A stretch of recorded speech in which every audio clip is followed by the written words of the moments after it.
Personalidad. En la personalidad convergen todos los elementos de la individualidad, las facultades personales que permiten al hombre establecer relaciones con sus semejantes y darle a su existencia un enfoque trascendental. Durante varios siglos han sido varios los investigadores que han tratado de basar los estudios de la personalidad. Investigadores importantes tanto del pasado como del presente se los mencionaré a continuación. Sigmund Freud, Sullivan, Erikson, Alport, Pitaluga, Castell, Murray, Thurston, Norman y Goldberg. Aunque han sido varios los autores que han tratado de explicar la personalidad, pues puede decirse que se dice que la personalidad se forma en la infancia. Sigmund Freud fue el primero en establecer un modelo explicativo acerca de la personalidad. Para él la personalidad tenía mucho que ver con el desarrollo psicosexual y también tenía mucho que ver con el líbido. Estableció 6 etapas para el desarrollo y la conformación de la personalidad. La primera es la fase oral, que tiene que ver con el amamantamiento, que es cuando el infante, metiéndose cosas a la boca, determina lo que le agrada y lo que no le agrada. En la fase anal tiene que ver con la eliminación de la incomodidad a través de las excreciones. En este es importante las caricias y alabanzas de parte de los padres, los adultos, para, cada que el infante tenga un mejor control de sus excreciones. En la fase fálica, el interés de los niños se dirige directamente hacia los genitales, que los descubren como parte de su cuerpo y como una parte en donde se da el placer. En esta etapa se da lo que es el famoso complejo de Edipo en los niños y el complejo de Electra en las niñas. Freud supuso que en la fase fálica se manifiestan otros fenómenos que podrían afectar ya en la vida adulta de la persona, que en el caso de los hombres le tienen, por la castración, y en el caso de las niñas le tienen envidia el pene en el hombre. Luego sigue la fase de latencia y por último está la fase genital, que nuevamente el interés se dirige hacia el órgano, hacia los genitales, pero de otra forma, ya como de la forma sexual. La escuela de Sullivan. Sullivan es el creador de la teoría interpersonal de la psiquiatría. En esta teoría él basa muchas de sus cosas en lo que ya se había dicho por Sigmund Freud. Establece las fases de desarrollo de la personalidad, que en la infancia, que es de los 0 a los 2 años, tiene que ver también con la fase oral de Sigmund Freud, pero a diferencia esta no tiene nada que ver con el líbido, sino que tiene que ver con la relación con la madre y con el mundo exterior. Con el mundo exterior. En esta etapa es importante señalar que se da el reconocimiento, se descubre el miedo, el temor, la angustia y la euforia. Y también el niño logra diferenciar entre el yo y el no yo. Luego sigue la niñez, que en la niñez, ya con el dominio de la conducta simbólica en su lenguaje, el niño se vuelve emocionalmente egocéntrico y defensivo hacia cosas desagradables. Luego sigue la etapa juvenil, que es de los 6 a los 9 años. En esta etapa es la etapa de latencia y se caracteriza por la aparición de la necesidad de la... tiene que ver con la sociedad, que es la adaptación social. Eso es lo que se busca en esta etapa. Luego sigue la preadolescencia. Esta etapa es algo corta, que es de los 10 a los 12 años, y es donde busca establecer relaciones con nuestro mejor amigo. La adolescencia temprana. En ella lo que se busca es satisfacer 3 necesidades de la interrelación, que son la sexual, la de intimidad y la de seguridad personal. En la adolescencia tardía es cuando ya se tiene una adaptación sexual satisfactoria. Esta etapa culmina en consecuencia con la madurez. Bueno, yo les voy a hablar sobre el desarrollo de la identidad personal según Erik Erikson. Para empezar, él transforma las fases del desarrollo propuestas por Sigmund Freud.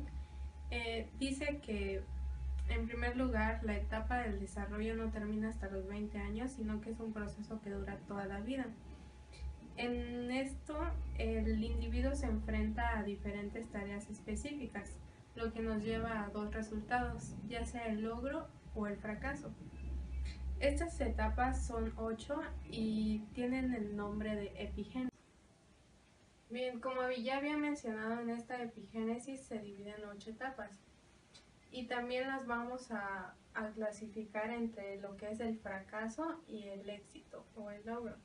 En la primera etapa se llama oral sensorial y en esta etapa lo que pasa es que el recién nacido hasta los 12 meses se desarrollan dos cosas. La primera, en el éxito, podría ser la confianza en la vida. Y en el fracaso es que el bebé teme y aprende a desconfiar del mundo. Si el bebé empieza a desconfiar del mundo desde el principio, pues más adelante tendrá problemas relacionados con esto.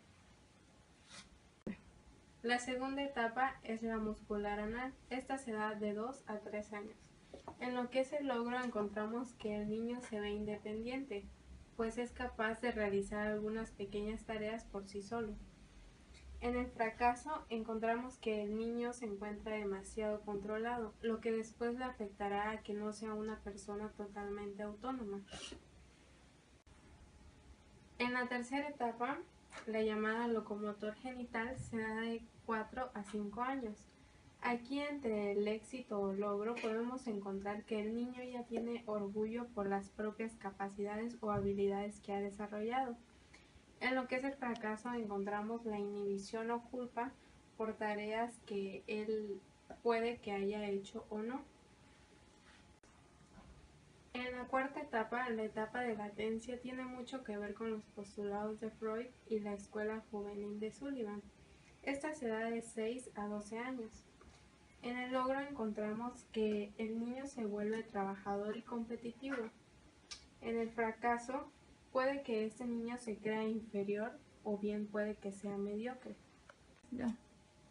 La quinta etapa, de pubertad y adolescencia. Esta tiene lugar desde los 13 hasta los 18 años y se da bajo la disyuntiva identidad versus confusión de roles. Aquí podemos encontrar en el logro que el joven es capaz de tener una identidad propia, seguridad e independencia. Y en el fracaso, la persona no sabe lo que quiere, tiene una confusión de roles. La sexta etapa, la adultez joven, esta comprende desde los 19 hasta los 25 años. Aquí la persona ya es capaz de tener vínculos sociales estables y le es mucho más fácilmente relacionarse con otras personas. En el fracaso, la persona tiene relaciones inauténticas, lo que a largo plazo la lleva al aislamiento. La séptima etapa, la etapa de la adultez. Aquí encontramos la procreación versus el estancamiento. En la procreación podríamos decir que es una buena proyección hacia el futuro y en el estancamiento un empobrecimiento temprano. La octava etapa, la etapa de la madurez. Esta se da a partir de los 41 años. En el logro, la persona acepta su existencia como algo valioso, algo que de verdad aportó. Y en el fracaso, el temor a la muerte, la decepción o desesperación.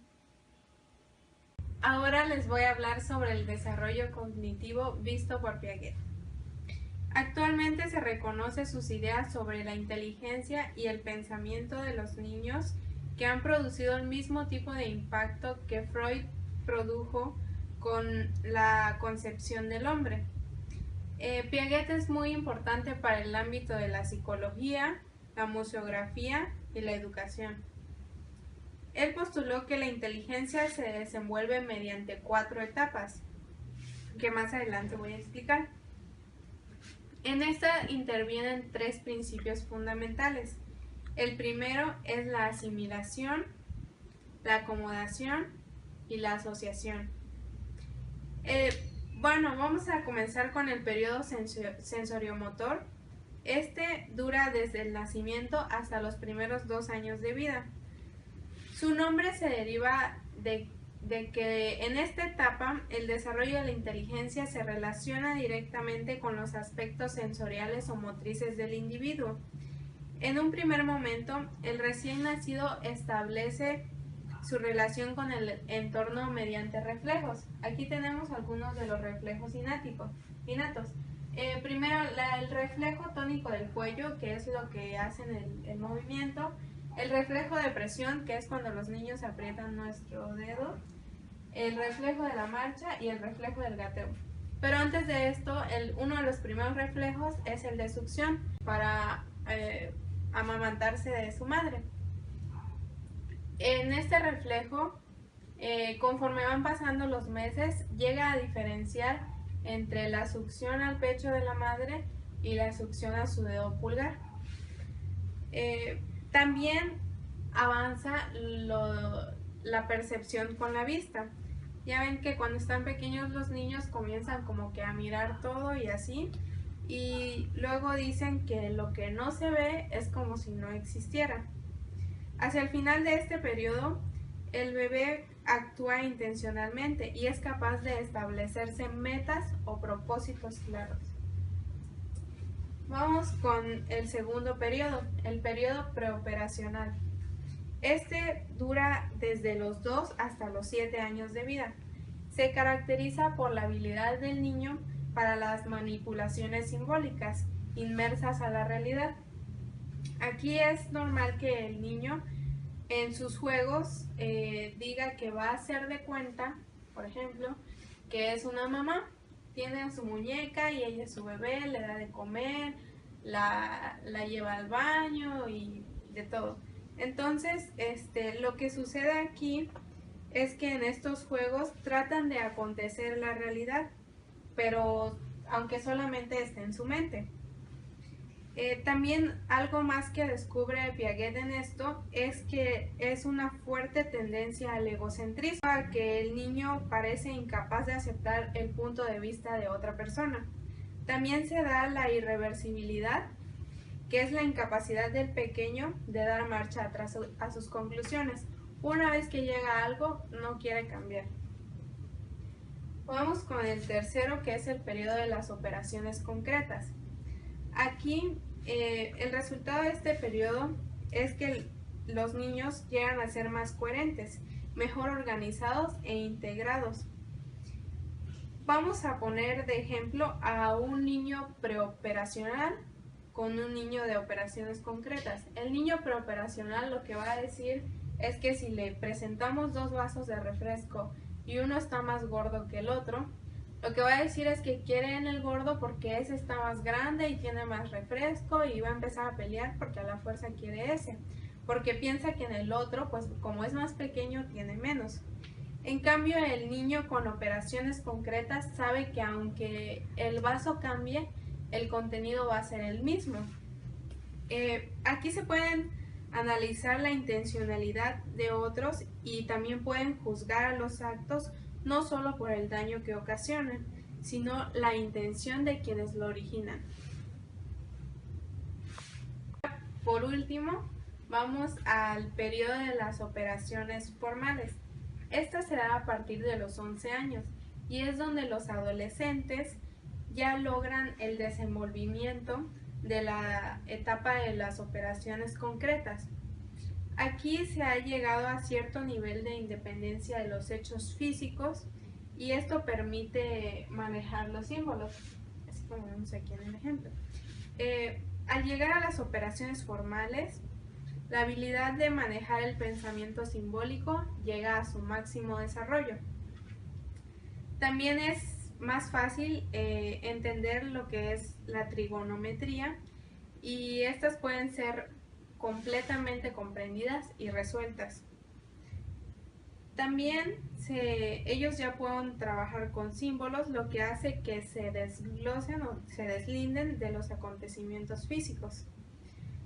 Esto le permite también la posibilidad de una teorización pura, la abstracción completa de la esencia de los fenómenos y la creatividad en su máximo esplendor.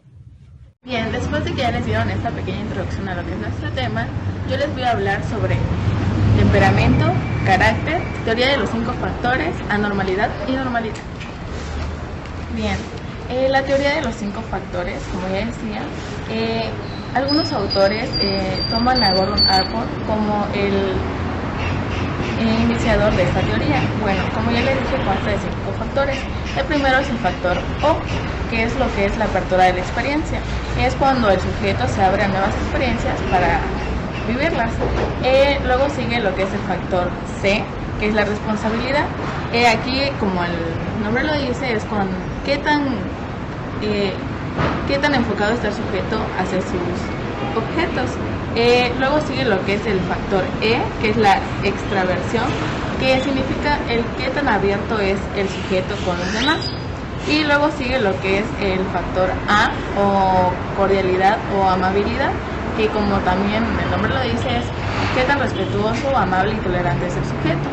Y al final está lo que es la estabilidad emocional, que es el cómo el sujeto afronta las situaciones de su vida sin problema. Ahora les voy a hablar de temperamento. Bueno, se llama temperamento a la parte de la personalidad cuyo origen se siente en lo que es la herencia o genética. Como se siente en lo que es la herencia genética, esto no se puede cambiar. Por otro lado, el carácter se llama así a lo que es la parte de la personalidad que se genera durante la vida de la persona. También tiene digámoslo así, un origen genético, pero también un origen social. Y la personalidad sería lo que es la suma del temperamento y el carácter. Por tanto, podemos decir que el temperamento es como la materia prima o el material sobre el que se moldea el carácter. Y la personalidad, bueno, como ya se sabe, es innato, heredado e inmodificable. Bueno, mientras que el carácter es el resultado de lo que es el acto sobre esa materia prima. Bueno, este sí es adquirido y es modificable. Como ya decía, esto es una combinación de lo que es la herencia y lo social. Se puede decir que nacemos con lo que es el temperamento, pero es en la etapa de la niñez y la adolescencia en la que el carácter se va a ir desarrollando a través de lo que es el proceso relacional y educativo. Bueno, como resultado, la personalidad constituye lo que es la integración de los hechos físicos y psíquicos de la persona, al igual que su temperamento y su carácter, y esto va a determinar lo que es la forma de actuar. Bueno, además de ser un modo de actuar, una persona puede ser de carácter cobarde, por decirlo así, pero comportarse valerosamente. Esto ya sería lo que es la personalidad. Bueno, la personalidad de cada individuo además es única, pues es el resultado, como ya decíamos, de la relación característica que tienen sus estados psíquicos, como lo que es la percepción, cognición, motivación, emoción y lo que es la acción, temas que ya hemos visto anteriormente. Bien, para finalizar les voy a hablar de lo que ya decía, normalidad y anormalidad. Bien, para la sociedad, la normalidad consiste en no estar enfermo y estar sano. Entonces, la anormalidad está definida como un rasgo en la que una persona es raro o tiene características que no son comunes en la sociedad. Para la psicología, la normalidad se le da a una persona que no cuenta con alguna discapacidad, y en la normalidad se le da a una persona que no puede distinguir la fantasía a la realidad, o sea, crea su propia ficción en lo que es su entorno. Bueno, para finalizar, puedo concluir que todos estos rasgos son importantes para nuestra personalidad. Como ya decía, la personalidad de cada uno es muy diferente, es un rasgo que nos define como persona, ya que, como ya sabemos, es la combinación de lo genético con lo social. Entonces, es quiénes somos desde que nacemos y quiénes somos desde que crecemos. Gracias. Principales enfermedades de la personalidad. Independientemente del enfoque que abordemos, es más que obvio que la enfermedad sufre diferentes trastornos que pueden llegar a considerarse anormales o como una enfermedad. Estos puede deberse a que se pierde el bienestar físico y emocional de la persona. También influyen diferentes factores, tales como los neuronales, endocrinos, los toxicológicos, farmacológicos, trastornos emocionales e incluso también el estrés. Se consideran 8 las enfermedades o trastornos de la personalidad más comunes y que son aceptados. La primera es la personalidad ciclotímica, que se caracteriza por el constante cambio de humor del individuo y tan eficaz y rápido, como cuando una persona de repente está feliz y de la nada se deprime. Esto puede llegar a convertirse como una especie de ciclo repetitivo, o sea, euforia, depresión, Un ejemplo pues es el que ya les había comentado. La siguiente es la personalidad hipomaníaca. Se presenta en personas emprendedoras que parecen estar siempre animadas e irradian mucha confianza. Son personas muy alegres y en esencia pueden considerarse también ciclotímicas, porque son muy repetitivas. Todo lo que hacen también puede ser cíclico. La siguiente es la personalidad melancólica. Estas personas se caracterizan por gozar muy poco de las alegrías de la vida. Son personas en su mayoría pesimistas, son sumisas, suelen subestimarse a sí mismos, se expresan fácilmente, pero no necesariamente expresan buenos sentimientos. Lo que expresan mejor son las emociones de depresión, más bien expresan muy bien la depresión y su inconformidad consigo mismos. Esta también puede llegar a ser ciclotímica, porque manifiesta el ciclo de lo que están sintiendo constantemente. La siguiente es la personalidad paranoide.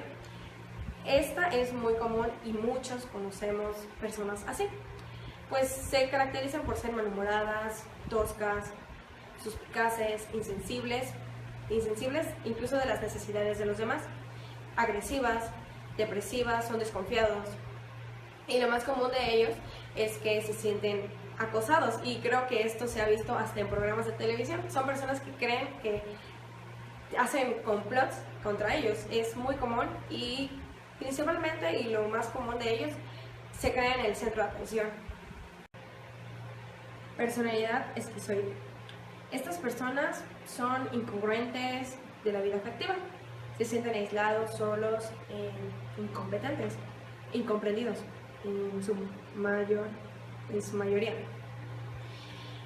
Son insatisfechos de sí mismos, son reservados y suelen ser tercos. El esquizofrénico significa de mente dividida, y creo que muchos hemos oído hablar de esto. Estas personas son capaces de tener doble vida o doble personalidad, pero nada más en un plano mental. La siguiente personalidad es el obsesivo compulsivo. Estas personas son muy puntillosas, suelen ser muy perfeccionistas, son formales y son muy meticulosas, pero en extremo meticulosas. Son capaces también de llegar a dudar de sí mismos, lo que los hace un poco incompetentes, pues son incapaces de continuar un trabajo bajo presión, y por su impulsividad se sienten empujados a realizar actividades de aspecto irrefrenable. La siguiente es la personalidad histérica. Comúnmente, y aunque suene un poco extraño, es frecuente solo en las mujeres. Se caracteriza por las manifestaciones de vanidad, caprichos, dramas, exhibicionismo, que serían como los famosos teatritos que las novias les arman a sus novios, y explosiones emocionales. Suelen presentarse coqueterías, provocación y erotismo en cuanto a sus relaciones sexuales. Las mujeres de este tipo, o bueno, personas de este tipo, solo tienen relaciones interpersonales, pero superficiales y conflictivas. Estas personas no son una muy buena compañía. Y por último está la personalidad pasivo-agresiva, que muchos conocemos cómo son ese tipo de personas. O sea, en un momento están tranquilas, en otro momento están enojadas, y se clasifica, o se podría decir que son 3 variantes, que son la pasivo-dependiente, pasivo-agresivo y el agresivo. Si bien es cierto, las anormalidades de la personalidad no pueden ir solas, requieren de alteraciones que justifiquen los trastornos de la personalidad. Dichas alteraciones son 8 y se clasifican en trastornos de los aspectos motrices de la conducta, trastornos de la percepción, trastornos del pensamiento, trastornos de la afectividad, trastornos de la conciencia, trastornos de la orientación, trastornos de la memoria y trastornos existenciales. El trastorno de los aspectos motrices de la conducta son principalmente actividades aumentadas, disminuidas, repetitivas, y también puede incluirse el negativismo, incluso el suicidio, entre otros. Los trastornos de la percepción incluyen ilusiones y alucinaciones. Los trastornos del pensamiento pueden incluir la fuga de ideas, el retardo, las incoherencias, la hipocondria y las fobias. Los trastornos de la afectividad incluyen comúnmente la depresión, la euforia, la ambivalencia y la angustia, etc. Los trastornos de la conciencia incluyen la confusión, los delirios, que anteriormente pues ya fueron vistos, y los estados oníricos, entre otros. Los trastornos de la orientación son un poco complicados, pues pierdes la orientación, espacio y tiempo, y incluso puedes llegar a perder la noción de quiénes son las personas que te rodean. Los trastornos de la memoria, que son la hipermnesia, la paramnesia y la amnesia. Y por último, los trastornos existenciales. Esto se relaciona comúnmente con los individuos de personalidad melancólica, los cuales carecen de falta de la vida. O sea, estas personas sienten un vacío existencial y no encuentran el sentido a la vida. Okay. Para tratar los problemas mentales existen terapias que anteriormente se han tocado en otros capítulos. Estas pueden ser el psicoanálisis, la logoterapia, la terapia bioenergética, la terapia gestáltica, la modificación conductual, la hipnoterapia, entre otras. Muy bien, para finalizar, cabe mencionar que también es posible agrupar los medios de evaluación de la personalidad en 3 categorías: los test psicométricos, los test proyectivos y los test de entrevistas de diagnóstico.